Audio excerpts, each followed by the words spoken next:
All right, this is the last one now, right, Andrew? Good stuff, fellas. So I'm going to need you guys to buckle up for this. Oh, boy. All right, there we go. Okay. And for headphone users, I got the best audio quality I could. But for this last one, I'm really afraid. I think you're really going to, man, I think I outdid myself. So, here we go. All right. Last but not least. Hey guys, Marc Berman from Palm Beach County. I had a question about Knicks retirement jersey issues. I know I did a piece freelance-wise on Carmelo Anthony. May not have his number retired in Denver, number 15, because Jokic is currently wearing it, and it might be awkward. Should the Knicks step up then and retire 7, even though his playoff history was very minuscule? And is there any other player, perhaps Bernard King, who deserves to have his number hanging in the rafters? The Knicks historically have been very cautious about retiring jerseys unless you won a championship or your name was Patrick Ewing. So this goes out to Macri and CP. Just wondering your thoughts. So You say, look at this. Look at this. just a few things. So again, I find myself saying this a lot. If you're not yet subscribed to the Knicks Film School YouTube channel, today is the day to do it. So you can see Marc Berman sporting a really nice 5 o'clock stubble. I do have to say he's wearing it really well, along with, make sure I don't forget anything here. A really lovely floral print Hawaiian shirt number. I think I count 2 buttons unbuttoned there, and a pair of lavender sunglasses. Yeah. And it looks like there's a beach in the background. Like I think that's a beach. He's sitting in one of those oversized beach chairs that you see like on the beach. But like at the front of the beach, like welcome to the beach. Welcome to the beach. Yeah. And so Well, I know what the sign says, even though you can't read it all. It's City of Lake Worth, Palm Beach, Florida. Yeah. My God. He is Florida Manning so hard right now, and I love it in all of its glory. Thank you, Marc. Thank you, Marc, so much. So Knicks retired numbers. You know what's funny about this? Earlier today, and I know CP, you probably have a lot of the same alerts on your phone that I do. I got an alert that next season, the Charlotte, I was going to say Bobcats. Maybe they're going to revert to being the Bobcats for this celebration. The Hornets are going to celebrate Baron Davis and Gerald Wallace. Now, look. What's the Nick? Always the Nick. Baron Davis. Baron Davis and Gerald Wallace, wonderful players. I'm sure they both made the playoffs there. Yeah. I'm trying to think. Baron Davis was part of that Charlotte team. I think they won a playoff series. I think way back when, maybe, or maybe I may be confused. What the point is? Other organizations, like if you walk and chew gum at the same time, you're getting your jersey night and your whole thing. The Knicks, I kind of want to say to their credit, have not done that.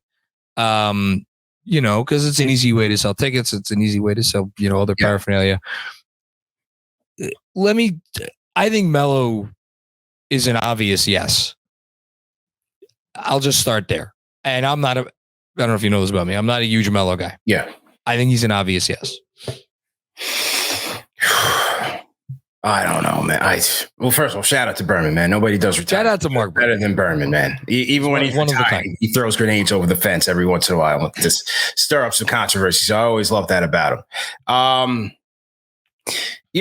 What Charlotte is doing, Giants and Jets are doing it. Many teams doing it with their Ring of Honor. Yankees have now started to do that with in Monument Park. Now guys get a plaque. Your number's not going to get retired. You get a plaque. But you get a plaque for some of the fan favorites. Nice marketing ploy. You get people in seats. Salute your guy. Give him a standing ovation, curtain call, whatever it is. I think the Knicks could do something like that for the Melos, the Kings, You want to go Starks, Oakley, if Mason, your guys back in those days. Maybe they do something like that. But I mean, this is just based on the Knicks standards, right? He doesn't make it. Based on their standards, I don't think he makes it. There was just not enough winning during his time here. Here's my pushback. Yeah. You said based on the Knicks standards. Yeah. To me, the Knicks standards have been allowed to be very black and white, because if you look at their history, they had obviously one successful era, and all the important guys from that era, their numbers are retired. Yeah. And then since then, they've had one other successful period or period of sustained success, and then they retired the most important guy. Yeah. There was never anybody from the Ewing era, and I'll include Houston and Sprewell, and Latrell Sprewell is my favorite Knick, him or Ewing, one or the other, that even with the winning, rose to the level of, we really need to give this guy strong consideration. To me, Oakley was always if there was going to be a second guy from that era, it was going to be Oakley, because of the years of service time, because of the consistency. And obviously we know he's not getting his jersey retired. Melo almost falls into a different category, because he was a perennial all-star, and he was here for 7 years. And in terms of never made it to a conference finals, but made the playoffs those 3 times. Clearly he's the best player. Got, as we mentioned before, he third in MVP. I mean, how many players in the history of this franchise have been in top 3 MVP? And which leads us to King. Yes, King was second in MVP, but his career here, for all intents and purposes, as at peak King, was a year and a half. Yeah, it's too short. That to me is the key differentiator between King and Melo. And I understand people listening to this and screaming and yelling, old heads, poppycock. They're going Kings. Yeah, they're going King. King has to be in if Melo's in, and King should go in before Melo. I hear you. I think there's a world where they could legitimately, straight face, not for any illegitimate reasons, hang Melo's number in the rafters. Look, I'd love to see it. If they did, I'd be the first one in the building. That's my guy. Talent be damned. There just was not enough success. They did make the playoffs, even with those rosters, man.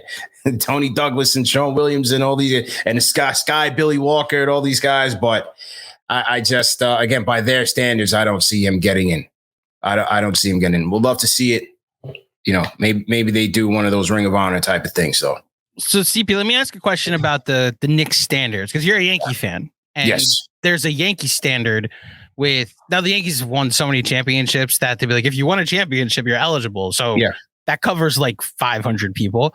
But the Mets have kind of had that standard for so long that the only retired number they had was Tom Seaver and Gil Hodges and Mike Piazza. So it was if you won a World Series or you were a Hall of Famer, that's really what it was.